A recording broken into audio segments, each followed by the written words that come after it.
How's it going, everybody? World Money Wins here. Welcome or welcome back. The Kansas Kid did a video the other day about damaged silver coins, and he had some odd Winged Liberty dimes or Mercury dimes that he had on his channel. I said, if you want to send them to me, I'll test them for you and make a video out of it. Something to do, and I've got the tester. Might as well use it. So he sent me over the damaged dimes. I'll put a link to his video down below, and check this out. It's my new flashlight for the desk. I've got a video about flashlights coming out this weekend. I just shine it through here to make sure I don't cut through anything, so you can see the edge of whatever he has in here is here. So it's a handy way to check your envelope before you cut it open, so you're not cutting into stuff. This is an Olight i3OS with the Halloween pattern on it. So I bought a whole bunch of flashlights from their Halloween sale, and a lot of them were Halloween themed. And so I unboxed those. That video should be out either tomorrow or Saturday morning. If you like flashlights, I'm a flashlight nerd, so these are the 3 worst ones. And I figured, since he's sending them to me, and when I return them, I'll put in my poker chip and stuff. Oh, what did I cut that? There's no way. There's no way I cut that. I'm going to have to rewatch this to see how I pulled it out. Because I think the top of this envelope's been cut open. Look at that.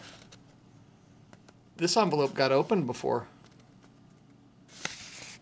So there's tape around the top, the edges. And I figured Kansas Kid did that. So let me know, Kansas Kid, if you cut this open, if you damaged your own envelope, because I didn't do it. I used the flashlight test. Let me know what you think on these. The crazy one is just wild to me. These are the 3 worst ones. That is so weird. I know I didn't cut into this thing. Look at that.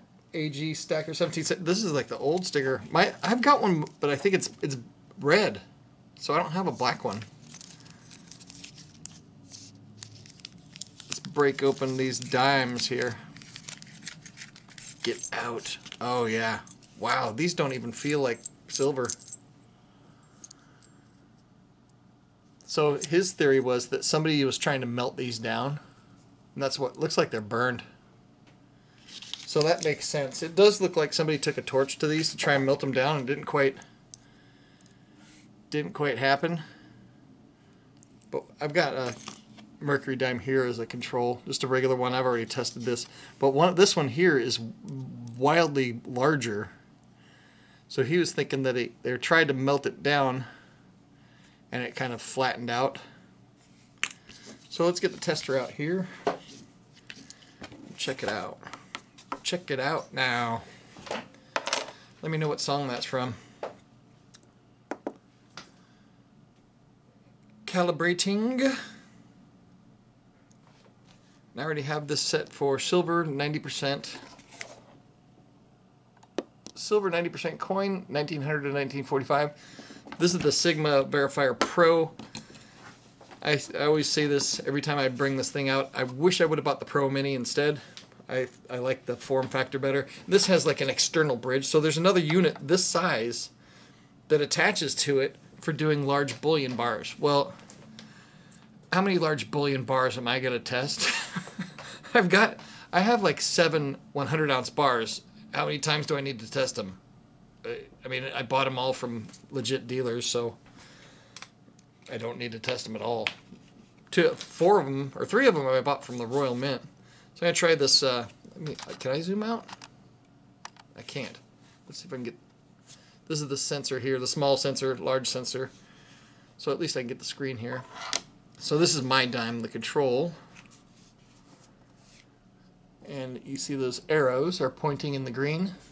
You just don't want them pointing off the side. They can be in the green or the yellow on either side. Just the red is suspicious, and if it's pointing off the, like pointing, there we go. I just made it point. Oh, it's not doing it now. Let me get the very edge. There we go. See if it points off the side like that? That means no bueno. I actually have the slickest mercury in the world. Let me see how this one... See, this one actually registers fine too. But check out my slickest mercury in the world compared to just a regular circulated mercury. Look at the thickness. I'm surprised this actually tested right. Look how dramatically thinner that is. Normally something like this wouldn't test correctly putting it in there. So let's see how his dimes test. The moment of truth, sliding it under the radar, and it is showing no bueno. Now if these were silver, even with that residue from flame broiling them,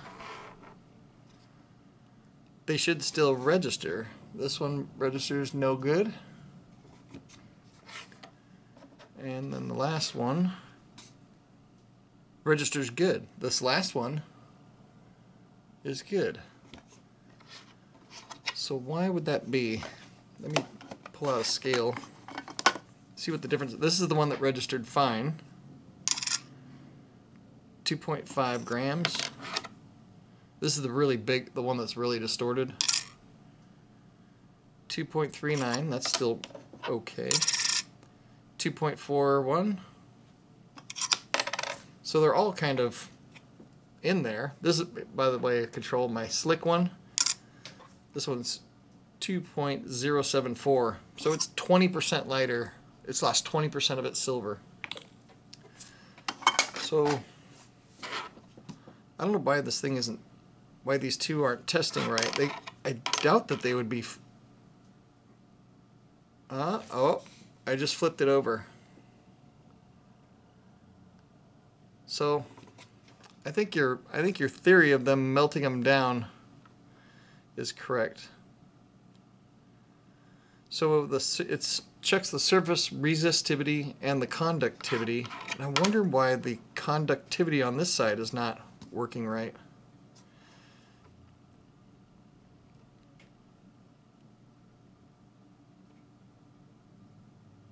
If I move it around, it does. There we go. Moving it around on that side.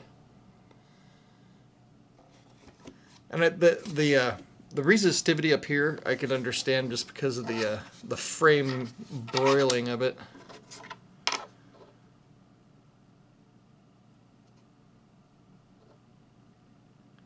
See, this one's testing okay as well. You just have to move it around a little bit.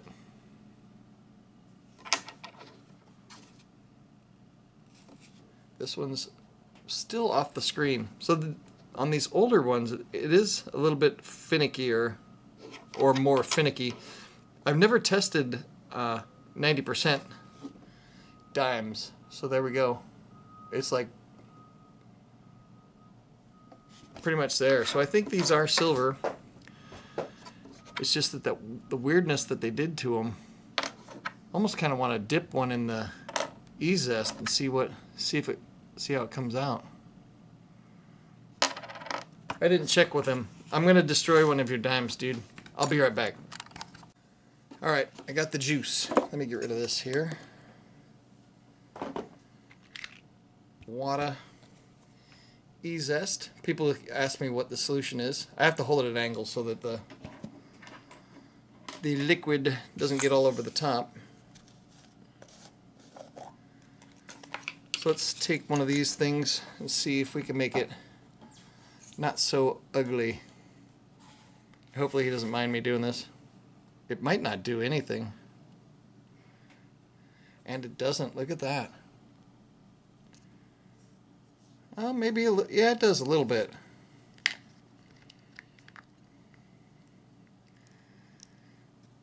I wonder if somebody's already done this to him.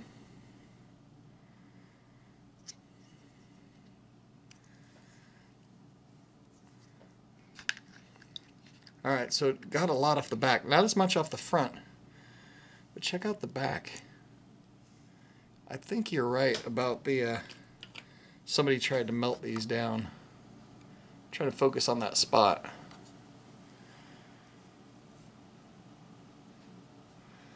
It did start to melt there when they torched it.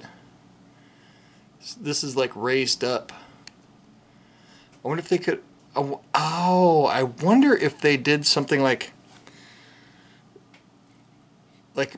solder. I wonder if that's solder and they soldered it onto something as like jewelry, maybe? I'm not sure. It's a mystery wrapped in a conundrum. Let's see what the silvery one... This is the one that's like larger than the other ones. Tuli's cringing right now. She hates it when I clean stuff. It almost looked like a coating on this, but this didn't do anything. And then the last one.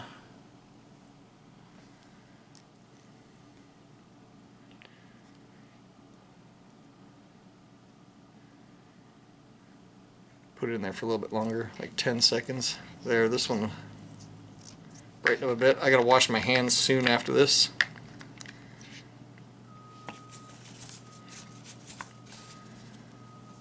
I'll send you a bill for your coin cleaning, or you send me a bill for destroying the numismatic value of your damaged mercury dimes. Anyway, so that's it, dude. I think I'm pretty sure they're silver. I mean, I've never tested dimes, and that Sigma verifier isn't really meant for testing this little stuff. Can you hear it? I think it sounds like silver. Anyway, that's it. I'll put a link to his video down below. Go subscribe to the Kansas Kid. And he bought some dimes that I think somebody, I agree with his assumption. I think somebody tried to torch these and melt them into maybe an ingot or a blob or something. And they failed because they're probably using the wrong kind of torch. Anyway, I hope you guys are having an awesome day, and if you want to see a cool video about some really cool flashlights I got, stick around. It'll be out tomorrow or Saturday morning. Anyway, have a great day, you guys. Later.